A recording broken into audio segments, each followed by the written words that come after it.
Atención, ¿alguna vez miraste una foto tuya y sentiste que no eras tú? Como si esa imagen te encogiera a una versión demasiado simple de lo que vives por dentro. Ese golpe no es vanidad, es el choque entre la experiencia viva y su copia plana.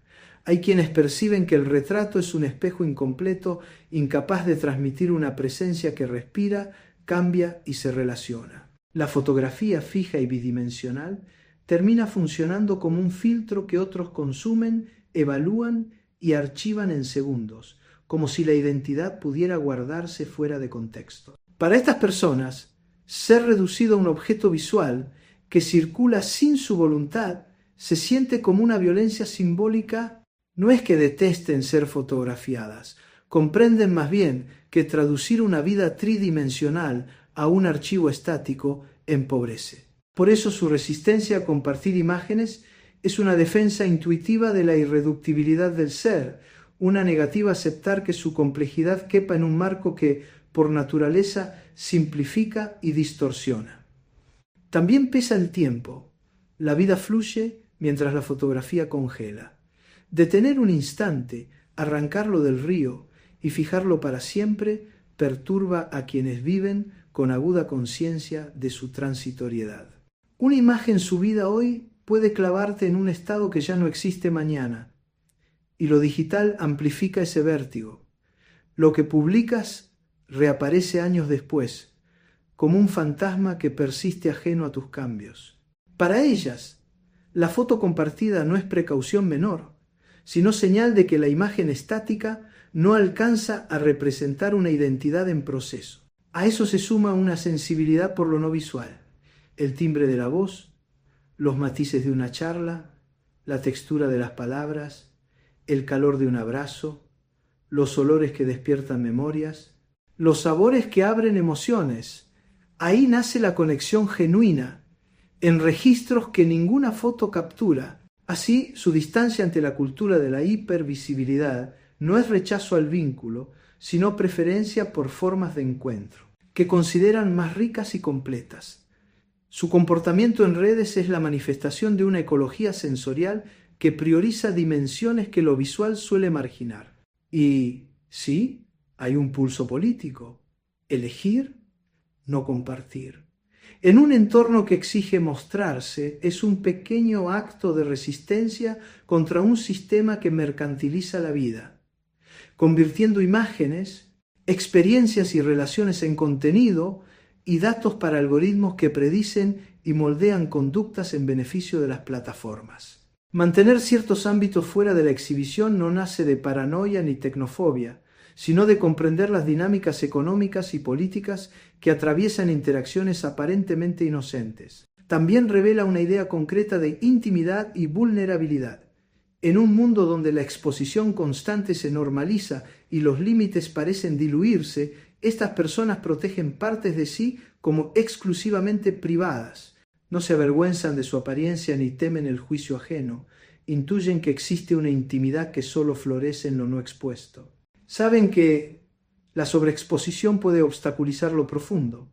Una exhibición permanente fabrica una falsa sensación de cercanía mientras erosiona la posibilidad de vulnerabilidad compartida. Su actitud recuerda que la intimidad auténtica necesita refugio, un espacio frente a la mirada evaluativa, donde mostrarnos tal cual somos sin la mediación de la performance social. En un entorno que confunde visibilidad con conexión, su negativa a exhibirse defiende vínculos más sustanciales. A la vez, aparece una dimensión contemplativa. Personas que han cultivado la presencia atenta y silenciosa sin necesidad de anunciarse. En redes que premian la proyección continua del yo, estas miradas entrenadas prefieren la receptividad, la escucha, el pensar antes de reaccionar. No es retraimiento ni pasividad. Es otra forma de participación basada en absorber y procesar antes de expresarse. Se vuelven observadoras, agudas y oyentes, pacientes que buscan comprender a fondo antes de hablar.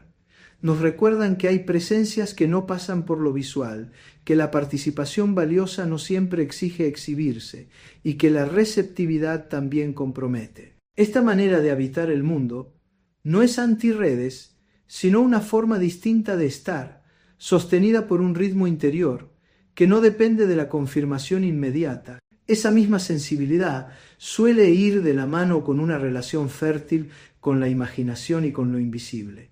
Ideas abstractas, sentimientos complejos, intuiciones sutiles, sueños que escapan a la cámara. Para ellas, la sobrevaloración de lo visible empobrece la experiencia, reduciéndola a lo fácil de representar. Su resistencia a la hipervisibilidad defiende un espacio para lo no mostrable que, sin embargo, constituye una dimensión fundamental de lo humano. No extraña que se sientan atraídas por el arte abstracto, por músicas que sugieren más de lo que dicen, por literatura experimental que explora aquello que no cabe en una imagen. Su conducta digital expresa esta sensibilidad hacia áreas que la cultura visual dominante marginaliza. También aflora una ética de la libertad y la autenticidad. Intuyen cómo la exposición permanente puede convertirse en prisión sutil. Ven vidas vividas con un ojo puesto en el potencial publicable. Momentos que deberían respirarse se transforman en oportunidades para la autoexhibición. Por eso resguardan zonas de experiencia no instrumentalizada, instantes que existen por sí mismos y no como material para construir una marca personal. Su elección preserva la posibilidad de estar en contacto directo con el mundo, sin el filtro constante de cómo será recibido por la audiencia. Cada negativa consciente a publicar cuestiona la equivalencia entre visibilidad y existencia. Se puede vivir con sentido, relacionarse hondo y expresarse con verdad sin obedecer el mandato de la exposición. En un ambiente donde comparto, luego existo, opera casi como reflejo. Esta postura recuerda que la visibilidad tiene costos y que hay presencias que no pasan por la vitrina. Es una invitación a revisar qué valoramos en nuestras interacciones. Y si la hipervisibilidad sirve realmente a vínculos profundos o por el contrario los distrae, también hay un vínculo con el cuerpo vivido. En una cultura que reduce el cuerpo a su apariencia y su ajuste con estándares estéticos, estas personas desarrollan una conciencia más compleja de su corporalidad. Sienten el cuerpo no como objeto para ser visto, sino como sujeto que percibe, se mueve, se fatiga, goza, duele.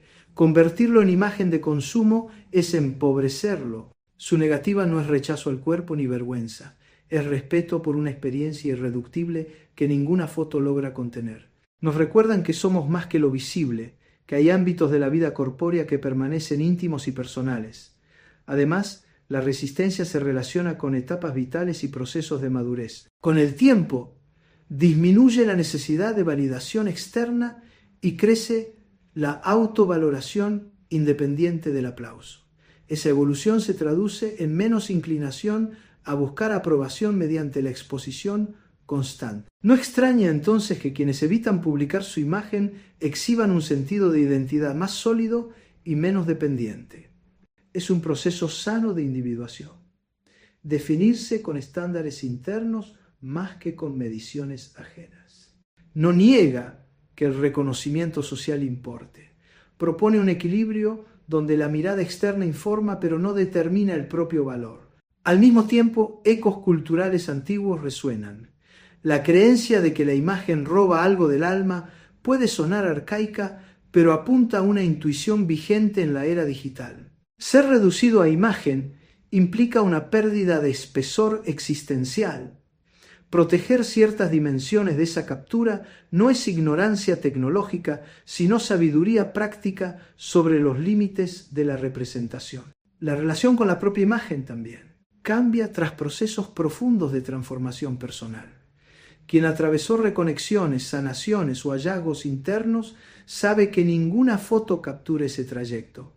La sobreexposición visual puede distraer o incluso interferir con esa evolución.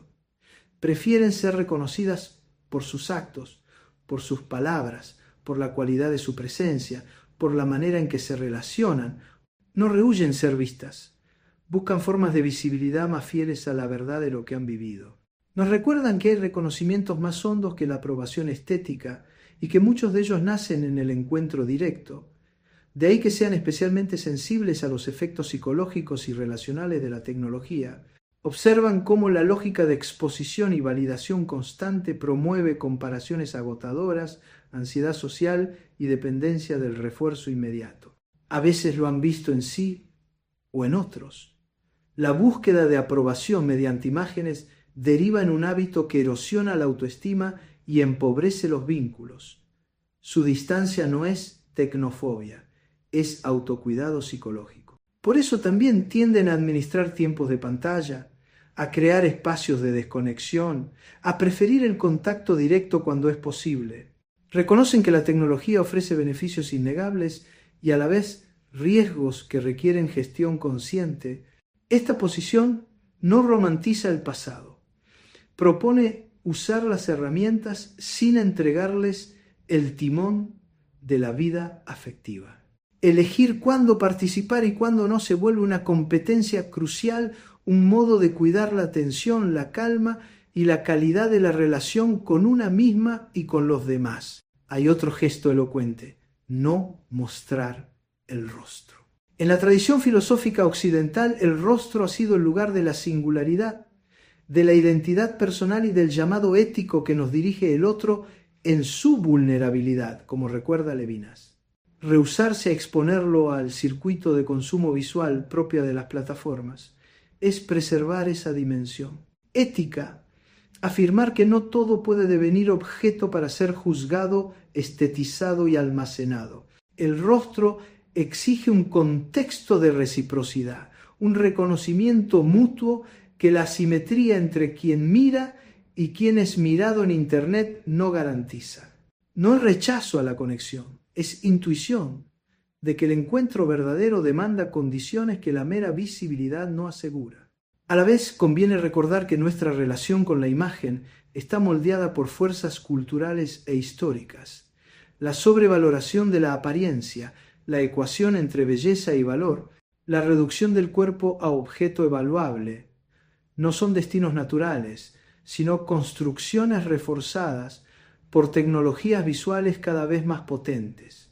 Quienes resisten la hipervisibilidad nos ayudan a imaginar otros modos de vincularnos con la imagen propia y ajena, sociedades donde el valor personal no dependa de estándares estéticos, donde la conexión no se confunda con exposición y donde el reconocimiento circule por múltiples vías. Su negativa no es terquedad privada, es una invitación colectiva a repensar nuestra cultura visual. Esa elección, además, suele integrar estrategias de gestión de la atención y la energía psíquica. En un mundo saturado, evitar el ciclo de publicar y monitorizar reacciones ahorra recursos mentales valiosos que pueden dirigirse a lo significativo. No es apatía social, es economía de la atención aplicada con lucidez. Elegir qué no atender importa tanto como elegir qué enfocamos. Poner límites incluso a prácticas inofensivas o esperadas es esencial cuando todo compite por fragmentos mínimos de conciencia. De ahí surge también una sensibilidad por la ecología social de la imagen.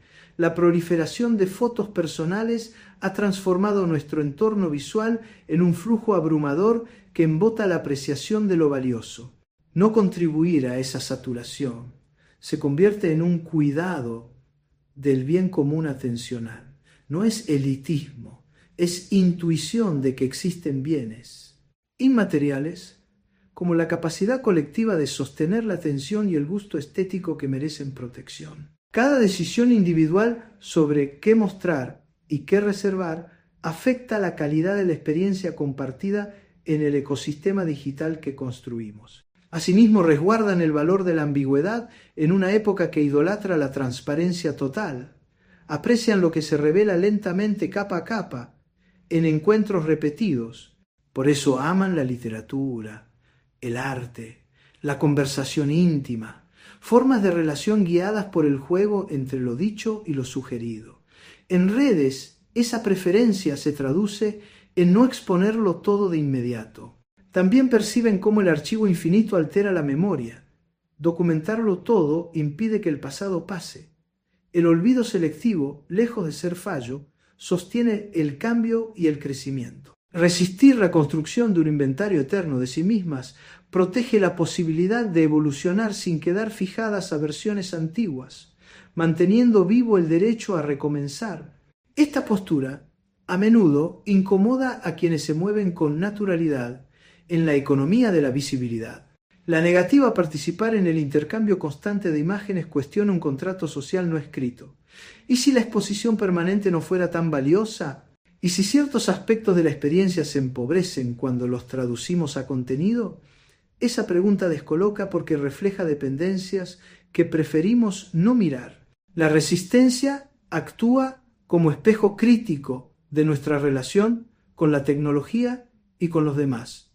A la vez, conecta con una forma cuidada de soledad y silencio. En un tiempo de ruido continuo, quienes se resisten preservan la capacidad de estar realmente a solas, de habitar una quietud fértil no interrumpida por la anticipación de la mirada ajena. No es misantropía, es un terreno necesario para la reflexión, el autoconocimiento y la creatividad. Proteger esa soledad nutritiva implica reducir la exposición y reservar espacios, no colonizados por la necesidad de mostrarse. También hay una reflexión ética sobre autenticidad y performance. Las plataformas, con sus affordances e incentivos, fomentan autopresentaciones que se alejan de la experiencia vivida. Seleccionar, editar y filtrar cada imagen abre una brecha entre la vida tal como es y la vida tal como se muestra. Para muchas, esa brecha es problemática. Normaliza una autodistorsión que tiene costos psíquicos y sociales. Elegir no entrar en ese juego no es purismo, es una postura consciente frente a prácticas que pueden dañarnos. Defender la autenticidad sigue importando, incluso cuando parezca difícil o pasado de moda. Así, cada decisión de mantener la imagen fuera de las redes se convierte en un pequeño acto de resistencia contra la mercantilización de la vida. Es afirmar que no todo está en venta, que no todo debe transformarse en dato, contenido o engagement. En un entorno donde cada gesto es potencialmente monetizable, esta negativa trasciende lo personal y apunta a un recordatorio. Hay valores que no se miden en clics. Hay experiencias que se empobrecen al ser forzadas a la lógica instrumental del mercado. No hace falta levantar banderas para sostener esta crítica práctica. Basta con elegir con cuidado qué mostrar, cuándo y para qué, reservando un territorio donde la presencia no se convierta automáticamente en producto. Ese gesto sencillo y cotidiano devuelve espesor a la experiencia, protege la atención, honra la intimidad, favorece la autenticidad y abre la posibilidad de vínculos más hondos. Al final, no se trata de negar la tecnología ni de renunciar a la conexión que facilita, sino de relacionarnos con ella desde la conciencia, usarla en favor de nuestras necesidades humanas fundamentales, sin cederle la integridad de lo que somos. En ese equilibrio, cada quien encuentra su medida. Para algunas personas, esa medida implica no publicar su imagen. Y al hacerlo, lejos de desaparecer, recuperan la libertad de existir sin la obligación de ser miradas, sosteniendo una presencia que no necesita probarse ante ninguna cámara para ser real y significativa. Sigamos desde ahí. En un mundo saturado de estímulos, la decisión de no subir fotografías también es una forma de cuidar la atención. Publicar, revisar notificaciones, interpretar reacciones y reajustar la propia imagen consume una energía mental que podría dirigirse hacia lo que realmente nutre. Evitar ese circuito no es apatía, es administrar con conciencia un recurso finito.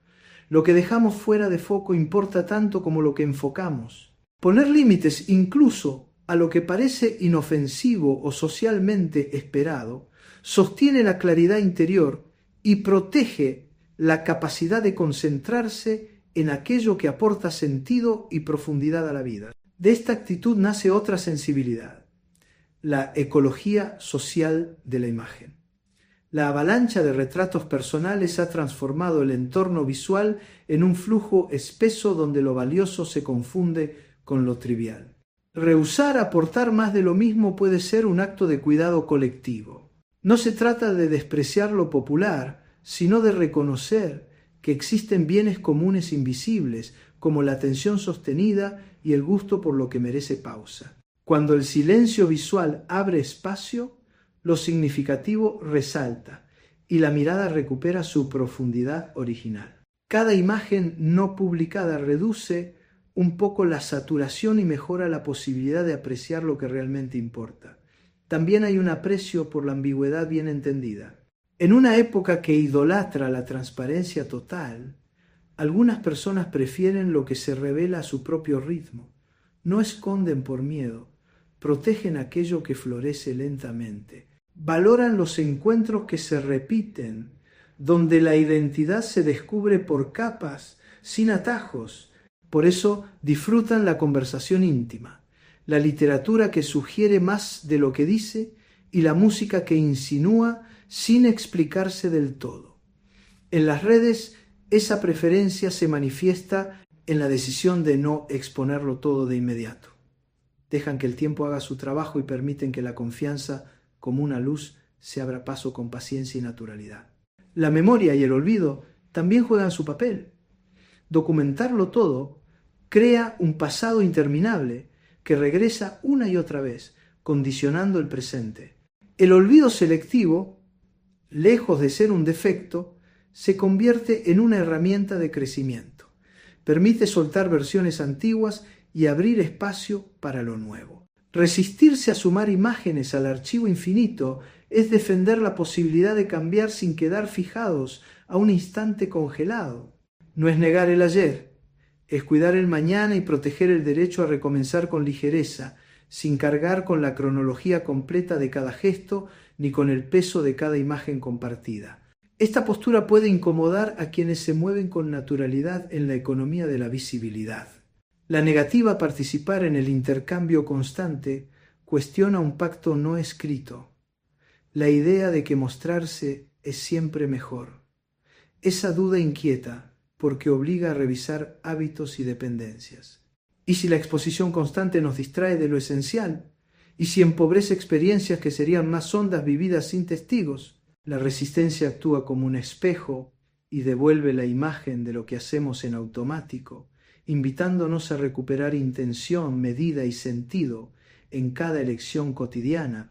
A la vez, hay una relación serena con la soledad y el silencio.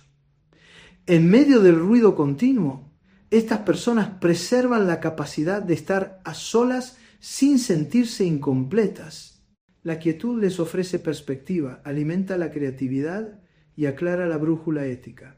Para proteger esa reserva interior, reducen la exposición y renuncian a la obligación de estar presentes todo el tiempo. No es huida, es una base para conectar mejor después desde la integridad, sin la urgencia de agradar ni la ansiedad de acumular validación. Ese resguardo íntimo convierte el encuentro posterior en un acto más libre, más sincero y más humano. Por último, aparece la reflexión sobre autenticidad y performance. Las plataformas, con sus incentivos, empujan a mostrarnos como conviene más que como somos. Editar, filtrar y optimizar cada imagen abre una brecha entre la vida vivida y la vida mostrada. Cruzar esa línea a diario desgasta, aunque no lo notemos. Elegir no jugar ese juego es protegerse de una distorsión sutil que termina pasando factura. La autenticidad sigue importando, aunque cueste. Sostenerla implica decidir cuándo decir hasta aquí y reservar un territorio no negociable para lo que es verdadero, aunque no sea fotogénico ni acumulable en métricas. La decisión de mantenerse fuera de esa dinámica no es purismo ni nostalgia. Es una forma de resistencia consciente frente a prácticas que pueden vaciar de sentido la experiencia. En una época donde casi todo se convierte en contenido, proteger el espacio interior es un acto de dignidad. Mantener cierta distancia del escaparate digital no implica aislarse, sino elegir cómo y cuándo participar, para no confundir la expresión con la exposición ni la conexión con la dependencia. La autenticidad, ese valor que parece cada vez más frágil, se convierte en brújula. No se trata de negarse a las herramientas, sino de usarlas sin entregarse a ellas, de conservar la libertad de no tener que mostrarlo todo para sentirse presente. Cada vez que alguien decide no publicar su imagen, realiza un pequeño gesto de desobediencia al mercado de la atención. Es una manera de decir: no todo en mi vida está a la venta. En un entorno donde cada preferencia, cada gesto, cada foto alimenta algoritmos que monetizan la emoción humana, esa negativa es poderosa. No requiere pancartas ni discursos, basta el silencio de una imagen no subida. Es un recordatorio de que existen valores que no se miden en clics, afectos que no necesitan validación pública, experiencias que pierden su pureza cuando se transforman en producto. Esa reserva íntima sostiene la posibilidad de una humanidad no del todo capturable. No es anticapitalismo militante ni desdén por la tecnología. Es una crítica práctica, vivida día a día, a la expansión de la lógica comercial sobre cada aspecto de la existencia. Resistir el impulso de convertir cada momento en mercancía es defender el derecho a una vida que no se traduzca únicamente en rendimiento o popularidad. Al fin y al cabo, lo que no se comparte también existe, y quizás de manera más plena, porque permanece vinculado a la experiencia directa, no al espectáculo. En ese sentido, la elección de no mostrarse puede leerse como una forma de espiritualidad cotidiana, una apuesta por conservar intacta la zona más viva e indomable del ser, y en ese mismo silencio se redescubre la profundidad de la presencia. Quien no se apura en mostrarse, aprende a mirar. Su atención no busca ser retribuida, observa, escucha, absorbe. Su manera de estar en el mundo se vuelve menos reactiva y más receptiva. No necesita confirmación inmediata porque ha recuperado el placer de la observación sin propósito. Este tipo de presencia, que podríamos llamar contemplativa, rescata un valor perdido. La capacidad de demorarse, de habitar el tiempo sin ansiedad. En medio de la prisa digital, quienes no publican se convierten en guardianes del ritmo humano, recordándonos que la vida no necesita transmisión en directo para ser real. En la raíz de esta actitud hay una comprensión del valor de lo invisible. La cultura visual dominante nos ha hecho creer que solo existe lo que se muestra, pero hay una densidad de significado en lo que permanece fuera del foco. El misterio, la discreción, el no saber del todo también tienen una función vital. Lo invisible da espacio para imaginar, para proyectar, para conectar de otra manera. Las personas que eligen no exponerse lo intuyen. Saben que lo oculto no es lo inexistente, sino lo protegido. En ese resguardo late una forma de libertad que ningún algoritmo puede calcular. Además, su resistencia nos obliga a revisar una confusión común. La visibilidad no equivale a la verdad. Lo visible puede manipularse, filtrarse, embellecerse. Lo auténtico, en cambio, a veces no tiene forma fotogénica. Es gestual, fugaz, interior. Y en esa brecha entre lo que se muestra y lo que se siente, se juega buena parte del conflicto contemporáneo.